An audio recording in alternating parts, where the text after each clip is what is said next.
সবটুকু বিশ্বাস যে দিয়েছে ভেঙে, তাকে কৃতজ্ঞতা জানাই।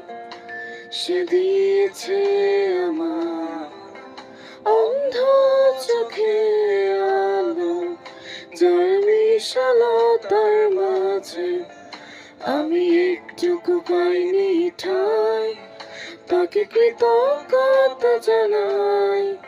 সে যে দিয়েছে আমার মহাশূন্যে আশ্রয়।